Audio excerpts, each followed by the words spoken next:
Hello guys, welcome to my YouTube channel. কেমন আছো তোমরা? এখন আমরা কথা বলবো হচ্ছে একটা বাংলা সিনেমার ট্রেলার, একটা বাংলা ওয়েব সিরিজের ট্রেলার। তার পাশাপাশি গোড থালাপতি বিজয়ের আপকামিং সিনেমা, সেই গোড সিনেমার থার্ড সিঙ্গেল যেটা রিলিজ করা হয়ে গেছে, এটার নাম হলো স্পার্ক, সেটা রিয়াকশন দেবো। তার পাশাপাশি নেটফ্লিক্সে 29 আগস্ট একটি সিনেমা রিলিজ হবে, যেটা একটা বলিউডের সিনেমা। সিনেমাটির নাম হলো IC 814 দ্য খান্দার হাইজ্যাক, যেটাতে আমরা বিজয় বর্মাকে দেখতে পেতে চলেছি। সেই সিনেমাটা 29 আগস্ট রিলিজ হবে। তো টোটাল এই চারটে কাজ নিয়ে কথা হবে, দুটো ট্রেলার, একটা টিজার এবং একটা গানের রিয়াকশন। চলো ভিডিওটা শুরু করা যাক। সব থেকে প্রথম বাবলির ট্রেলার নিয়ে কথা বলবো, যেটা রাজ চক্রবর্তীর আপকামিং সিনেমা, যেটা 15 আগস্ট রিলিজ হবে, যাতে শুভশ্রী গাঙ্গুলি এবং আবির চ্যাটার্জি মেন লিড চরিত্রে আছে। তো এই ট্রেলারটি কীরকম হলো? সবথেকে প্রথম এর যখন টিজারটি বেরিয়েছিল, টিজারটিতে যে ব্যাকগ্রাউন্ডে যে গানটা ইউজ করা হয়েছিল, বা ওই যে একটা মিউজিকটা যেভাবে ইউজ করা হয়েছিল, শ্রেয়া ঘোষালের মনে হয় গলা ছিল, আমি ঠিক শিওর বলতে পারছি না, আমার মনে নেই। তবে ওই যে মিউজিকটা যেভাবে ইউজ করেছিল টিজারটিকে, ওই যে রাজ চক্রবর্তীর ভিন্টেজ যে ফিল্মগুলো, যেগুলো খুবই আইকনিক, বোঝে না সে বোঝে না, বাকি আরও যে সমস্ত রাজ চক্রবর্তীর ফিল্ম আছে, সেই ফিল্মগুলোর কথা মনে করাবে, বিশেষ করে বোঝে না সে বোঝে নার কথা মনে করাবে। এবার এই ট্রেলারটি, ঠিক আছে, পুরো ট্রেলারটি দেখার পর আমার কোথাও সেটা মনে হলো না যেটা একটা রাজ চক্রবর্তীর ফিল্ম, বা এতে নতুন কিছু আছে, বা এটা একটা নতুন কনসেপ্টের সাথে কোনো একটা ফিল্ম, যেটা একটা মানে দেখার একটা আলাদা এক্সাইটমেন্ট জাগাবে। যেহেতু রাজ চক্রবর্তী এতদিন পর সে রোমান্টিক সিনেমাতে ফিরছে, লাভ স্টোরি সিনেমাতে ফিরছে, এই ট্রেলারটির মধ্যে সেরকম কোনো এক্সপেক্টার নেই, সেরকম কোনো এলিমেন্টস নেই। খুবই দেখা দেখা, খুবই রুটিন, খুবই মানে একটা সাটেল পারফরমেন্সের সাথে সেরকম একটা ট্রেলার মনে হলো, যেটা একবার ওয়ান টাইম ওয়াচ, একবার দেখে ভুলে যাওয়ার মতো ব্যাপার, এরকম একটা ট্রেলার মনে হলো। ট্রেলারটির মধ্যে কোনো ইউনিক কিছু নেই, বা নতুন কোনো কনসেপ্ট নেই, যেটা দেখার পর আমাদের সিনেমাটি দেখার প্রতি একটা আলাদা এক্সাইটমেন্ট জাগবে, বা একটা রাজ চক্রবর্তীর ফিল্ম হিসাবে আমরা সেই ফিল্মটা দেখার জন্য একটা আমরা আগ্রহ আমাদের বাড়বে, সেরকম কিছুই নেই। এবং এই ট্রেলারটিতে আমার একটাই জিনিস পজিটিভ লেগেছে, সেটা হচ্ছে শুভশ্রী গাঙ্গুলির পারফরমেন্স। শুভশ্রীকে এখানে তার কারেন্ট যে সিচুয়েশান, সে বিয়ের পর তার যে বডির যে একটা স্ট্রাকচার, সে সেই বডি স্ট্রাকচারটাই এই ফিল্মে প্লে করেছে, এবং সে একটা মোটা মেয়ের ক্যারেক্টার প্লে করছে। এবং শুভশ্রী, তার পারফরমেন্স এখানে ব্যাপক লাগছে আমার। শুভশ্রীর তার অবশ্যই সে খুবই একটা দারুণ পারফরমেন্স দেয় সবসময়। শুভশ্রী খুবই একটা ভালো অ্যাক্ট্রেস, ঠিক আছে, বলা যায় আমাদের কলকাতার one of the finest actress Subhashree. সে দারুণ পারফরমেন্স দিতে জানে। এই ফিল্মে তার পারফরমেন্স আমার মনে হচ্ছে সব থেকে বেটার হতে চলেছে। এবং সে এই যে মোটা মেয়ের ক্যারেক্টারটা প্লে করছে, এটাতে কিন্তু তার কোথাও দ্বিধাবোধ নেই, কারণ তার যে কারেন্ট সিচুয়েশন, সে এরকমই কিন্তু একটা মোটা, তার বডির এখন যদি আপনি দেখেন গঠন সেরকমই, তো সে সেটাকে পর্দায় সাহস দেখিয়ে ফুটিয়ে তুলছে, এটাও বিশাল বড় ব্যাপার।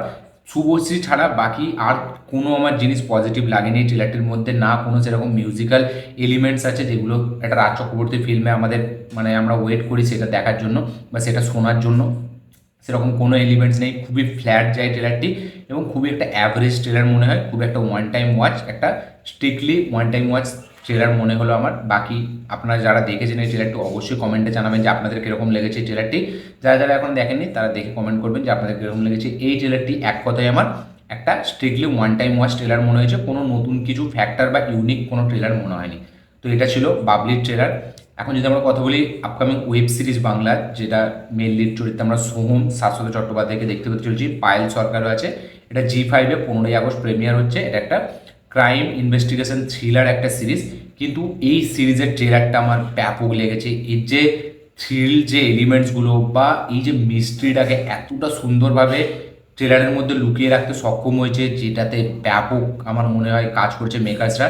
এবং এই সিরিজটা দেখার একটা আলাদা যে সাসপেন্স যে ক্রিয়েটটা করেছে তারা, সেটা কিন্তু এই সিরিজটা দেখার একটা আলাদা এক্সাইটমেন্ট জাগায়। এবং সিরিজটার মধ্যে খুবই ইন্টেন্স একটা মানে সিরিজ হতে চলেছে, এবং খুবই একটা টান টান উত্তেজনা ভাব আছে। খুবই একটা দারুণ মনে হচ্ছে মার্ডার মিস্ট্রি ইনভেস্টিগেশন থ্রিলার একটা সিরিজ হতে চলেছে। স্টোরিটা যেটা মনে হলো যে সাতোষ চট্টোপাধ্যায় তার কোনো ছেলে বা মেয়েকে সে হারাচ্ছে, ঠিক আছে, অনেক বাচ্চাবেলায় তার ছেলে বা মেয়ে মারা যাচ্ছে। এবার তারা একটা ট্রমার মধ্যে দিয়ে যাচ্ছে। এবার কিছু কাল পরে সেই ঘটনাটা আবার ফিরে আসছে। এবার কেন ফিরে আসছে, এবং তাদেরকে কারা মারতে চায়, ঠিক আছে, এর খুন যারা হচ্ছে এরা কারা, এই সবগুলো দেখার জন্য এই সিরিজটা দেখতে হবে। সাসপেন্সটাকে দারুণভাবে বজায় রেখেছে। প্রত্যেকের পারফরমেন্স আমার ব্যাপক লেগেছে, সোহম থেকে শুরু করে সার্থক চট্টোপাধ্যায়। পায়েলেরও এখানে ক্যারেক্টারটা বেশ ইন্টারেস্টিং লাগছে, তারও ক্যারেক্টারটা বেশ একটা ডেপথ আছে, এবং সে পারফরমেন্সও ভালো দিয়েছে। সবার পারফরমেন্স আমার এখানে ভালো লেগেছে। জয়দীপ মুখার্জির এটা ডিরেকশন দিয়েছে, যে জয়দীপ মুখার্জি অনেক সিনেমা বানিয়েছে, আপনারা যদি না দেখে থাকেন, বাংলাদেশের শাকিব খানের সাথে নবাব, চালবাজ, ঠিক আছে, রিসেন্টলি ছোট লোক বলেছে একটা কাজ করেছিল কিছুদিন আগে, আরও অনেক কাজ আছে। শিকারপুরের সে ছিল রাইটার মনে হয়, ছিল আমার যতটা মনে হয়। তো সে খুব ভালো একটা ডিরেক্টর, গোলন্দাজের রাইটার মনে হয় ছিল সে। তো তার কাজ আমার বেশ ভালো লাগে। তো আপনারা চাইলে গিয়ে ট্রেলারটি অবশ্যই একবার চেক আউট করুন। খুবই একটা দারুণ suspense, mystery, crime, thriller series হতে চলেছে। 15ই আগস্ট জি5-এর প্রিমিয়ার হচ্ছে। দেখা যাক সিরিজটা রিসেপশন কীরকম আসে, কীরকম অডিয়েন্স রেসপন্স জেনারেট করতে পারে এই সিরিজটি, এবং এই সিরিজটি কতটা বড় হিট হয় এটাই দেখবার মতো বিষয় হবে। দেখা যাক কী হয়। এখন যদি আমরা কথা বলি হচ্ছে দ্য গোটের থার্ড সিঙ্গেল নিয়ে, যেটার নাম হলো স্পার্ক। তো এই গানটা খুবই একটা জঘন্য গান হয়েছে, এবং আমার প্রথমে কথা কি, মানে গোটের যে অ্যালবাম, ঠিক আছে, সেটা ইউবন শঙ্কর রাজাকে একদম দেওয়াটা উচিত হয়নি। মানে থালাপতি বিজয়ের সিনেমা খারাপ হোক ভালো হোক সেটা পরের ব্যাপার, কিন্তু সেই সিনেমার কিছু কিছু গান থাকে যেগুলো খুবই আইকনিক, যেমন বিস্টে আরবিক কুটু, ঠিক আছে, তারপরে আমাদের মাস্টারের ওই যে ভাতি কামিং ওই যে গানটা, ঠিক আছে, তারপরে লিওতে এই যে না রেড্ডি গানটা, মানে অনিরুদ্ধ সে দারুণ গান দিতে পারে মানে বিজয়ের সিনেমায়। ইউবন শঙ্কর রাজাকে এই অ্যালবামটা দেওয়াটা একদম উচিত হয়নি। সে ব্যাকগ্রাউন্ড মিউজিকটা ভালো ডিজাইন করেছে, কিন্তু ইউবন শঙ্কর রাজা আমার স্পেশালি মানে খুব একটা যে মিউজিক ডিরেক্টর হিসেবে আমার ভালো লাগে সেরকম না, ঠিক আছে, আমার তাকে খুবই অ্যাভারেজ মনে হয়। আমি বলবো এর জায়গায় বেটার থামানকে দিলে ভালো হতো, বা অনিরুদ্ধকে দিতে পারতো, বা আমার মনে হয় অনিরুদ্ধের কাছে গিয়েছিল ডিরেক্টর, ঠিক আছে, অনিরুদ্ধের কাছে অবশ্যই গিয়েছিল ডিরেক্টর বা প্রডিউসার, কিন্তু অনিরুদ্ধের ডেটস পাওয়াটা বিশাল চাপের ব্যাপার। এবং মিউজিকের কথা আমি বাদ দিলাম, শুনতে তো খুবই খারাপ লাগছে গানটার প্রথমে, তবুই যে বিটসগুলো দিয়ে স্টার্ট হয়েছিল সেই বিটসগুলো আমার বেশ ব্যাপক লাগছিল, কিন্তু গানটা পুরো যখন শুনি আমি পুরো বেকার একটা গান মনে হয়। এবং এই গানে এই যে ডিএজিং টেকনিকের মাধ্যমে বিজয়কে দেখাচ্ছে সেটা একটু খুবই অড লাগছে, ঠিক আছে, মানে বিজয়কে ঠিক খুব একটা সেইভাবে মানাচ্ছে না।